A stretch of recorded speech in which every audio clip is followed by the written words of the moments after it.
Assalamualaikum warahmatullahi wabarakatuh. Perkenalkan, nama saya Valerina Diastin dengan NIM 1800980. Di sini saya akan menjelaskan materi mengenai aliran filsafat hukum. Aliran filsafat hukum yang pertama yaitu aliran hukum alam. Aliran ini disebut juga dengan aliran hukum kodrat atau natural law theory. Menurut aliran ini, hukum dipandang sebagai suatu keharusan alamiah atau nomos, baik semesta alam maupun hidup manusia. Hukum itu berlaku universal dan bersifat abadi. Hukum alam dibedakan dalam dua golongan. Yang pertama, aliran hukum irasional, dan yang kedua, aliran hukum rasional. Menurut aliran hukum irasional, hukum alam itu berlaku secara universal dan bersifat abadi dengan mengesampingkan aspek rasio manusia.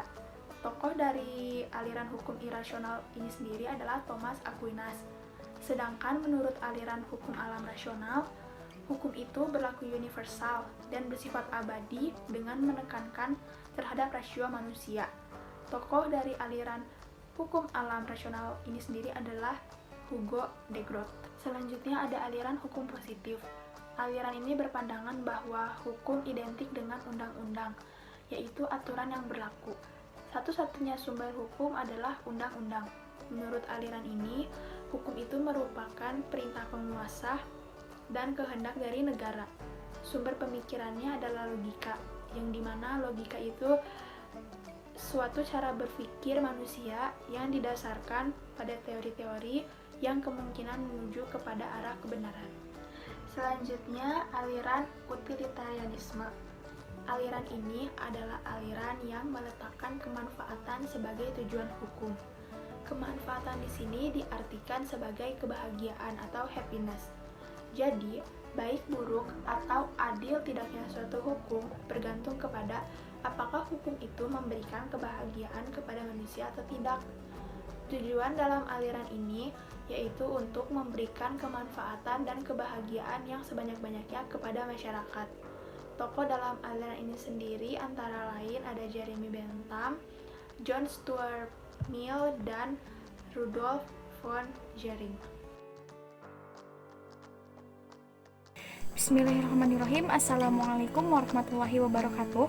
Di sini saya akan mencoba menjelaskan materi mengenai aliran filsafat hukum Sociological Jurisprudence.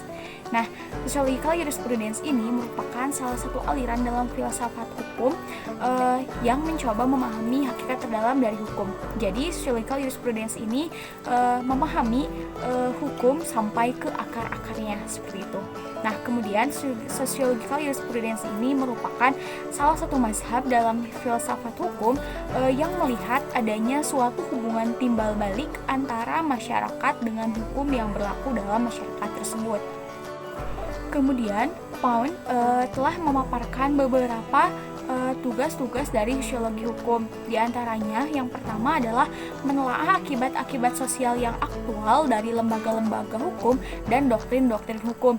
Nah, oleh karena itu, dalam hal ini, Pound lebih memandang kepada kerjanya hukum, bukan pada isi hukum yang memang abstrak. Kemudian yang kedua adalah mengajukan studi sosiologis berkenaan dengan studi hukum untuk mempersiapkan perundang-undangan. Jadi, sosiologi hukum pun bertugas dalam mengajukan studi-studi sosiologis yang mana hasil studi atau kajian tersebut akan dipergunakan untuk mempersiapkan perundang-undangan. Kemudian yang ketiga adalah mempelajari cara membuat peraturan perundang-undangan yang efektif dan menitikberatkan pada tujuan sosial yang hendak dicapai oleh masyarakat, bukan oleh masyarakat hukum, bukan pada sanksi hukum itu sendiri. Assalamualaikum warahmatullahi wabarakatuh. Nama saya Hana Protel Aini dengan NIM 1806399. Di sini saya akan melanjutkan pemaparan teman saya sebelumnya mengenai tugas-tugas sosiologi hukum. Yang keempat ada menelaah sejarah hukum sosiologis, yakni tentang akibat sosial yang ditimbulkan oleh doktrin hukum dan bagaimana cara menghasilkannya. Yang kelima ada membela apa yang dinamakan pelaksanaan hukum secara adil dan mendesak agar ajaran-ajaran hukum harus dianggap sebagai petunjuk ke arah hasil yang adil bagi masyarakat dan bukannya sebagai bentuk yang tidak dapat berubah. Yang keenam ada meningkatkan efektivitas pencapaian tujuan.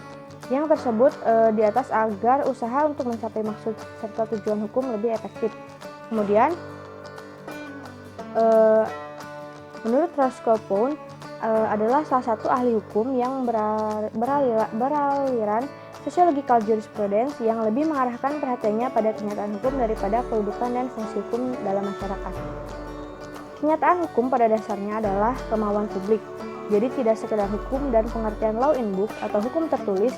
Sociological Jurisprudence menunjukkan kompromi yang cermat antara hukum tertulis sebagai kebutuhan masyarakat hukum demi terciptanya kepastian hukum atau positive law, dan living law sebagai wujud penghargaan terhadap pentingnya peranan masyarakat dalam pembentukan hukum dan orientasi hukum. Teori hukum menurut Roscoe Pound adalah law is a tool of social engineering, yakni hukum adalah alat rekayasa masyarakat.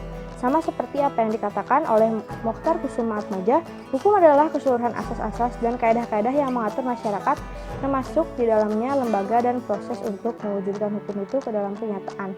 Kedua ahli hukum ini memiliki pandangan yang sama terhadap hukum. Law as a tool of social engineering merupakan teori yang dikemukakan oleh Roscoe Pound, yang berarti hukum sebagai alat pembaruan dalam masyarakat. Dalam istilah ini, hukum diharapkan dapat berperan merubah nilai-nilai sosial dalam masyarakat dengan disesuaikan dengan situasi dan kondisi di Indonesia. Konsepsi law as tool of social engineering yang merupakan inti pemikiran dari aliran pragmatik legal realism itu oleh Mokhtar Kusumaatmadja kemudian dikembangkan di Indonesia. Konsep hukum sebagai sarana pembaruan masyarakat Indonesia lebih luas jangkauan dan ruang lingkupnya daripada di Amerika Serikat tempat kelahirannya. Alasannya, oleh karena lebih menonjolnya perundang-undangan dalam proses pembaruan hukum di Indonesia dan ditolaknya aplikasi mekanisme daripada konsepsi tersebut yang digambarkan akan mengakibatkan hasil yang sama daripada penerapan paham legisme yang banyak ditentang di Indonesia. Law as a tool of social engineering dapat pula diartikan sebagai sarana yang ditunjukkan untuk mengubah perilaku warga masyarakat sesuai dengan tujuan-tujuan yang ditetapkan sebelumnya. Salah satu masalah yang dihadapi di dalam bidang ini adalah apabila terjadi apa yang dinamakan oleh Gunnar Myrdal sebagai soft development, yaitu di mana hukum-hukum tertentu yang dibentuk dan diterapkan ternyata tidak efektif. Sekian yang dapat saya sampaikan. Mohon maaf apabila ada kesalahan. Wassalamualaikum warahmatullahi wabarakatuh.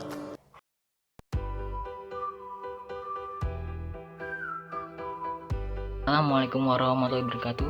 Perkenalkan, nama saya Rizky Dwi Ramadan dengan NIM 1807581. Di sini saya akan menjelaskan sistem hukum Indonesia pada zaman kolonial. Nah, yang pertama itu adalah pada periode VOC. Nah, yang pada zaman periode VOC itu yang pertama adalah kepentingan eksploitasi ekonomi demi mengatasi krisis ekonomi Belanda itu sendiri. Dan yang kedua itulah pendisiplinan rakyat bumi dengan cara otoriter. Dan yang ketiga itu adalah perlindungan terhadap pegawai VOC, kerabat, dan para pendatang Eropa. Hukum Belanda diberlakukan terhadap orang-orang Belanda dan Eropa, sedangkan bagi pribumi yang berlaku adalah hukum yang dibentuk oleh tiap-tiap komunitas secara mandiri. Nah, yang selanjutnya itu adalah periode politik etis sampai kolonialisme Jepang, kebijakan pada awal 20. Politik etis yang berkaitan langsung dengan pembaruan hukum pendidikan untuk anak-anak pribumi. Nah, itu yang pertama. Dan yang kedua itulah pembentukan Forsrat atau sekarang juga disebut itu adalah anggota DPR. Dan yang ketiga itu adalah penata organisasi pemerintah. Dan yang keempat itulah penata lembaga peradilan.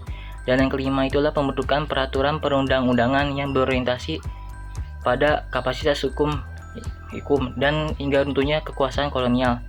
Dan setelah itu pembaharuan hukum di Hindia Belanda mewariskan dualisme atau pluralisme hukum privat serta pluralisme lembaga-lembaga peradilan. Dan yang kedua adalah penggolongan rakyat ke dalam 3 golongan, Eropa, dan yang disamakan adalah Timur Asing, Tionghoa, dan pribumi. Dan yang selanjutnya itu adalah masa pendudukan Jepang. Pembaruan hukum tidak banyak terjadi seluruh peraturan perundang-undangan tidak bertentangan dengan peraturan militer Jepang tetap berlaku sembari menghilangkan hak-hak istimewa orang-orang Belanda dan Eropa lainnya. Beberapa perubahan-perubahan perundang-undangan itu adalah, yang pertama adalah 1. Kitab Undang-Undang Hukum Perdata yang semula hanya berlaku untuk golongan Eropa dan yang setara. Dan yang kedua adalah beberapa peraturan militer disisipkan dalam peraturan perundang-undangan pidana yang berlaku di bidang peradilan.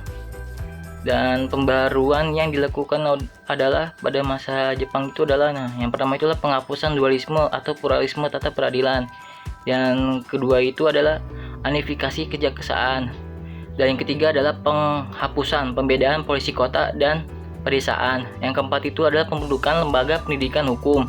Dan 5, pengisian secara masif jabatan-jabatan administrasi pemerintahan dan hukum dengan orang-orang pribumi. Dan sekian dari saya. Terima kasih. Assalamualaikum warahmatullahi wabarakatuh. Ya baik teman-teman, di sini saya akan coba menjelaskan mengenai era revolusi fisik sampai demokrasi liberal. Yang pertama ada era revolusi fisik. Pada era ini itu ada 2. Yang pertama menjalankan unifikasi badan-badan peradilan dengan melaksanakan penyederhanaan. Yang kedua mengurangi serta membatasi peranan badan-badan pengadilan adat dan swaperaja, terkecuali badan-badan pengadilan agama yang bahkan diperkuat dengan pembentukan Mahkamah Islam Tinggi. Yang kedua ada era demokrasi liberal. Undang-Undang Dasar Sementara tahun 1950 yang sudah mengakui HAM, namun pada era ini pembaharuan hukum dan tata peradilan tidak banyak terjadi. Yang terjadi adalah dilema untuk mempertahankan hukum dan peradilan adat atau mengkodifikasi dan mengunfikasinya menjadi hukum nasional yang peka terhadap perkembangan ekonomi dan tata hubungan internasional. Selanjutnya, yang terjadi hanyalah unifikasi peradilan dengan penghapusan seluruh badan-badan dan mekanisme pengadilan atau penyelesaian sengketa di luar pengadilan negara yang ditetapkan melalui Undang-Undang Nomor 9 Tahun 1950 tentang Mahkamah Agung dan Undang-Undang Darurat Nomor 1 Tahun 1951 tentang susunan dan kekuasaan pengadilan. Nah, yang selanjutnya itu ada era demokrasi terpimpin sampai Orde Baru. Era demokrasi terpimpin, perkembangan dan dinamika hukum di eranya itu ada 4. Yang pertama itu menghapuskan doktrin pemisahan kekuasaan dan menduduki Mahkamah Agung dan badan-badan pengadilan di bawah lembaga eksekutif. Yang kedua, mengubah lembaga hukum dui keadilan menjadi pohon beringin yang berarti pengayoman. Yang ketiga, memberikan kesempatan kepada eksekutif untuk ikut campur tangan secara langsung atas proses peradilan sesuai Undang-Undang Nomor 1964 dan Undang-Undang Nomor 13 Tahun 1965. Yang keempat, menyatakan bahwa peraturan hukum perdata pada masa pendudukan tidak berlaku, kecuali hanya sebagai rujukan. Maka dari itu, hakim harus mengembangkan putusan-putusan yang lebih situasional dan kontekstual. Mungkin cukup sekian yang dapat saya sampaikan. Mohon maaf bila ada kesalahan. Terima kasih. Assalamualaikum warahmatullahi wabarakatuh. Di sini saya akan melanjutkan pematerian dari Saudara Sahrul mengenai sejarah hukum di Indonesia pada era Orde Baru. Pembaharuan hukum pada masa Orde Baru dimulai dari penyingkiran hukum dalam proses pemerintahan dan juga politik, pembekuan undang-undang pokok agraria, membentuk undang-undang yang mempermudah modal dari luar masuk dengan undang-undang penanaman modal asing, undang-undang pertambangan, dan undang-undang kehutanan.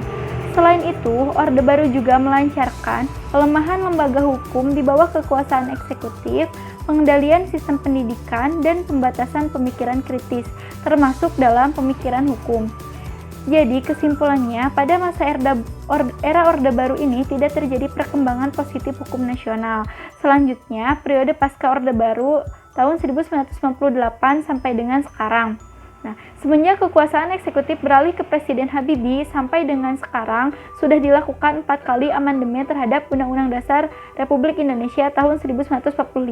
Beberapa pembaharuan formal yang terjadi antara lain: yang pertama, pembaharuan sistem politik dan ketatanegaraan; yang kedua, pembaharuan sistem hukum dan HAM; dan yang ketiga, ada pembaharuan sistem ekonomi.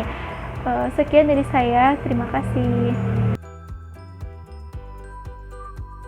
Bismillahirrahmanirrahim. Perkenalkan, nama saya Nin Gusini Tias dengan NIM 1807046 dari kelompok 5. Di sini saya akan mempresentasikan mengenai implikasi dari aliran filsafat hukum sosial jurispruden terhadap sistem hukum Indonesia.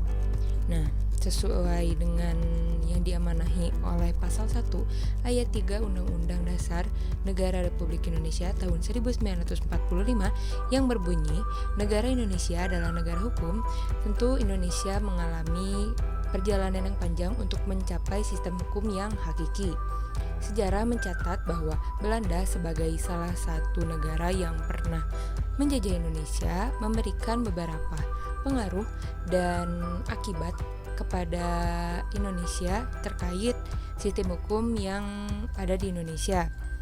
Salah satu sistem hukum yang diadaptasi dari Belanda oleh Indonesia yaitu sistem hukum Eropa kontinental yang berkembang di negara-negara Eropa daratan atau yang sering disebut dengan civil law.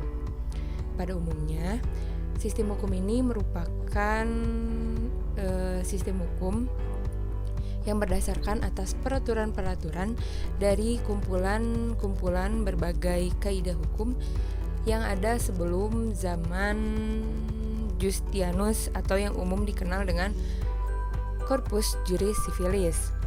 Hal ini diterapkan di Indonesia dengan lebih mengedepankan pada hukum yang tertulis, juga kedudukan perundang-undangan yang sangat penting dalam sistem hukum di Indonesia yang didasarkan atas suatu konstitusi. Prinsip utama yang dipegang oleh sistem hukum Eropa kontinental yaitu hukum memperoleh kekuatan yang mengikat karena diwujudkan dalam peraturan-peraturan yang berbentuk undang-undang dan tersusun secara sistematik di dalam kodifikasi atau implikasi tertentu.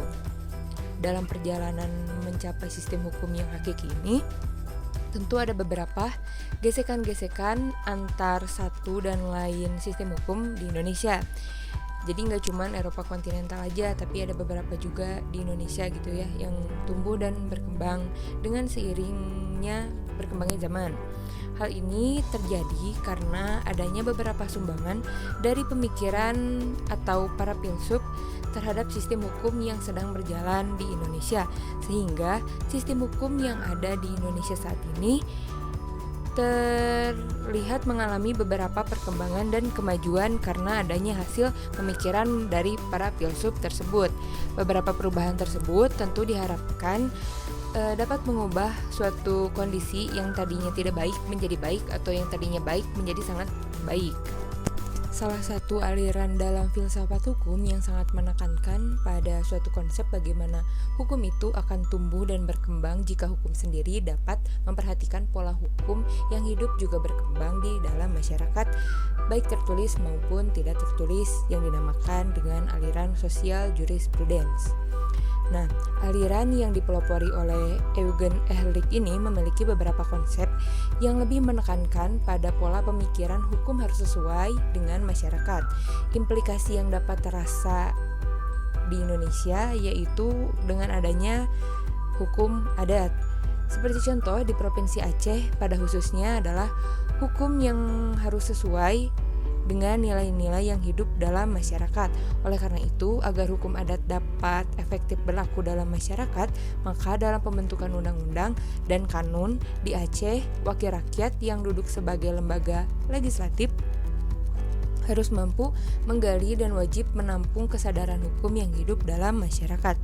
Kesadaran hukum masyarakat yang telah diformalkan, baik dalam undang-undang maupun kanun, akan dapat digunakan sebagai dasar dalam menjaga ketertiban dan kerukunan kerukunan hidup masyarakat di Aceh. Adanya peran hakim sebagai suatu penentu hukum yang juga memiliki peranan penting dalam kesadaran hukum di Indonesia, dan pemutus sengketa yang telah terjadi atau yang disebut dengan law as a tool of social engineering and social control merupakan salah satu prinsip bahwa harmoni dan keselarasan antara memenuhi kebutuhan dan kepentingan manusia dalam masyarakat itu sangat penting. Lalu contoh implikasi lain dari aliran sosial jurisprudence ini yaitu adanya ketetapan MPR nomor 4 tahun 1973 menurut Najim yang mengemukakan bahwa apabila kita berbicara tentang implementasi konsep hukum sebagai sarana pembaharuan masyarakat di Indonesia, dasar hukumnya dapat kita lihat dari ketetapan MPR Republik Indonesia nomor 4 tahun 1973 tentang garis-garis besar haluan negara mengenai garis-garis besar kebijaksanaan di bidang hukum.